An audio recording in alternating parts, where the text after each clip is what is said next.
Hey guys, Skellington80 here. So welcome back for day 6 of 25 Days of Monsters.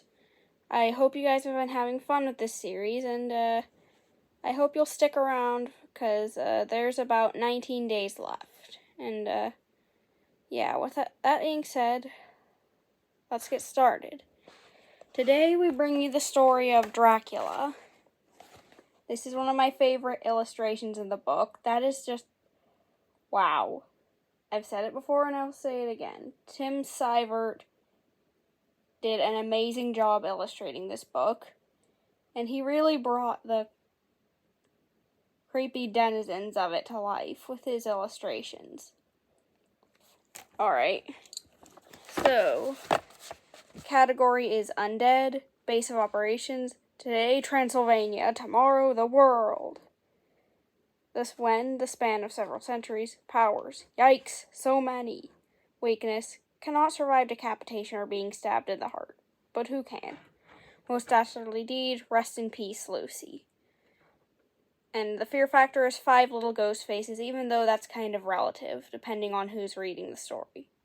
Alright, this was written by Bram Stoker in 1897, and without further ado, let's begin. Sorry about that. In a decaying castle in Transylvania lurked a man with the strength in his hand of 20 men. His will commanded the storm, the fog, the thunder, as well as the rat and the owl and the bat, the moth and the fox and the wolf.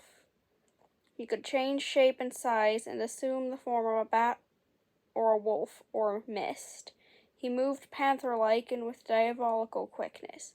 He could clamber up vertical surfaces just like as a lizard moves along a wall. Guys, please calm down. I'm sure it's nothing. Yeah, you're going to have to get used to my dogs going nuts in the background because that's just something they do. They see something and then they go nuts. Oh, sounds like my mom's phone. Okay. And most terrifying of all, he was without heart or conscience and knew no fear and no remorse. No, wait, actually what was most terrifying of all was that he was a vampire. His name, of course, was Dracula, and Dracula had a plan. Okay, this is a quote from the book. My revenge is just begun. I spread it over centuries, and time is on my side. Count Dracula. First, he hired an English lawyer, Jonathan Harker, to come to Transylvania and arrange for the purchase of several properties in London. Then he hopped a ship and sailed to his new home, leaving Harker behind to be eaten by 3 female vampires who lived in his castle. In England, Dracula went into action. He started feeding on a lovely young woman named Lucy Westenra. I can't believe I've been pronouncing that wrong the entire time. I'm so sorry. Who was newly engaged. Night by night, Lucy grew weaker as our hero, Count Dracula, drained her blood. Yeah, I'm guessing they mean that in a sarcastic way. He's most certainly not a hero. Okay, so unfortunately for our hero's plans, Jonathan Harker had not been eaten, but had rather escaped Castle Dracula and spent months crawling back to England. And his wife just happened to be Lucy Westenra's best friend. Even more unfortunately, Lucy's ex-boyfriend knew the Dutch doctor Abraham Van Helsing, a philosopher and metaphysician, and one of the most advanced scientists of his day. Van Helsing knew what English scientists did not, to wit, something about vampires. Lucy's mysterious illness, an anemia that worsened every night, brought Abraham Van Helsing, MD, DPH, D.Lit, etc., sailing across the English Channel to diagnose the patient. Between Harker and Van Helsing, it didn't take long for everyone to find out what was happening to Lucy. A vampire was happening. Too late for Lucy, though. She died of blood loss and came back as a vampire and started feeding on the local children. So Van Helsing and a ragtag band of Lucy's ex-boyfriends dug up her coffin and found her corpse there, looking blooming and fresh, but with the addition of the pointed teeth, the voluptuous blood-stained mouth. Van Helsing knew what you must do with a vampire. You must cut off his head and burn his heart or drive a stake through it. So that's what they did to Lucy. 1 down, 1 to go. Count Dracula was not so easy to locate, however, and he had already moved on to his next victim, Harker's wife, Mina. Jonathan Harker desperately sought the vampire throughout London. Every time Harker or Van Helsing uncovered one of Dracula's hiding places, they would bless the area with holy items, which the unholy Count could not bear. But he was always one step ahead of them, and they never found his sleeping form. That wonderful Madame Mina, meanwhile, had an idea. Thanks to the feasting, she and Dracula shared a psychic bond. If Dr. Van Helsing were to hypnotize her, perhaps he could tunnel through that psychic bond and unearth clues about Dracula's whereabouts. Fortunately, Van Helsing was a student of the brain and therefore a master hypnotist. He stood before Mina and began to make passes in front of her, from over the top of her head downward, with each hand in turn. Soon she was in a trance and perceived a ship. Our hero was in a coffin on a ship. He was going home. Everyone raced to Transylvania. They planned to take advantage of the fact that Dracula was powerless in the daylight. The sun didn't kill him, as rumor would have it, but he was no stronger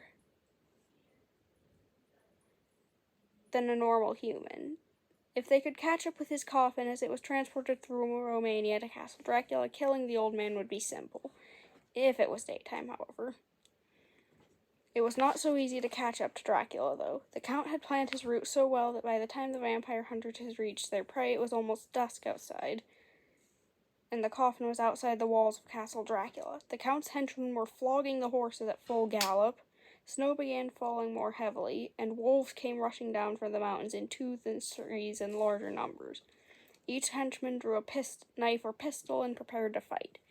The hunters came with Winchester rifles, though, and were able to hold off Dracula's minions long enough to knock the coffin from the back of the wagon. They drew their knives, and while Jonathan Harker lopped the Count's head off, Quincy Morris, one of the ex-boyfriends, drove his knife into Dracula's heart. Morris got stabbed to death by one of the henchmen in the process, but too late. The Count's body crumbled into dust. What? Hi, I'm recording a video. I said I'm recording. I'll be done in a minute. Sorry about that. My mom just came home and she had no idea. Do not get mad at her in the comments. She had no idea I was recording, and therefore did not know that she was interrupting. Okay. Vampires in a nutshell. The amphibious existence of the vampires is sustained daily by the renewed slumber in the grave. Its horrible lust for living blood supplies the vigor of its waking existence. It will never desist until it has satiated its passion and drained the very life of its coveted victim. From Carmela by Joseph Sheridan Le Fanu, 1872. I'm sorry if I pronounced these names wrong. Several of these stories are from around the world, and most of them are from around the world. And I am not so good at speaking other languages, so you'll have to forgive me if I mispronounce some things. Okay, we're almost done here. Beyond the book. Dear Dracula. Up through the early 19th century, many novels were epistolary novels that took up the form of a series of letters. The entire text of Frankenstein, 1818, I'm pretty sure that's tomorrow's story. Hang on, let me check. Oh, no. That'll be day 8, I believe. Okay. For example, the entire text of Frankenstein, written in 1818, for example, is a letter written by an Arctic explorer to his sister, to which he has attached Victor Frankenstein's confessions. Dracula is innovative in that it contains diary entries, letters, ship logs, newspaper clippings, telegrams, and transcriptions of phonograph records, all gathered together like a dossier of evidence. It looks at first like someone else's research files than a novel, perhaps Dr. Van Helsing's. By building a book around documents, Bram Stoker lends verisimilitude, VERISIMILITUDE, I don't know how you pronounce that, to an otherwise completely unbelievable story. That is, he makes the story appear to be true even though you know it's just a novel. I'm sorry if I get a little tongue-tied during some of these readings. I'm not used to reading things out loud for several minutes on end, so maybe I'll get better as this series progresses. Okay, The Grisly Tale of Elizabeth Siddal. Dante Gabriel Rossetti, one of the most celebrated artists of the late 19th century, and is also a famous poet, but he almost wasn't. While his paintings brought him fame, he only showed his poems to his friends. He occasionally sent love poems to women he knew too, and when his wife Elizabeth Siddal learned about those, she died of heartbreak. Rossetti, in repentance, vowed to never write poetry again. He placed every poem he had ever written on his wife's corpse above her heart and crossed her hands over them. Then he buried her, and 7 years passed. One day, one of Rossetti's friends asked him what had ever become of those poems he used to show around. They were good, really good. Rossetti had the makings, he said, of a great poet. That was enough for Rossetti. He had his wife dug up. Her skeletal fingers had grown stiff over the pages, and Rossetti had to break them to reclaim his poems. He published them and became famous. Around that time, a rumor went around Britain, probably false, that Elizabeth Siddal Rossetti had been perfectly preserved when she was dug up. Bram Stoker was a neighbor of Rossetti's and knew all about the exhumation, digging up. The story of the preserved corpse was one of his inspirations for Dracula. That the beautiful late Elizabeth Siddal was also the model for the character Lucy. As we know, Lucy was Dracula's first victim. I honestly feel kind of bad for her. I mean, no one deserves to be turned into a vampire. Alright, before Dracula. We're almost done here. Last leg of Beyond the Book. Vampires were incredibly popular throughout the 19th century, and Dracula is just the capstone of a century of blood-drinking stories such as Christabel by Samuel Taylor Coleridge. Yeah, I pronounced it right, I think. 1816. Young Christabel lives with her father in an isolated castle. One day they take in Geraldine, a mysterious woman most beautiful to see. But there's something weird about Geraldine. The dog hates her. She can the bodiless dead espy. She can see ghosts. And she has a strange malignant power over Christabel. Although Coleridge never says that Geraldine is a vampire, she sure acts like a vampire. She certainly influenced all of the vampire stories that came after.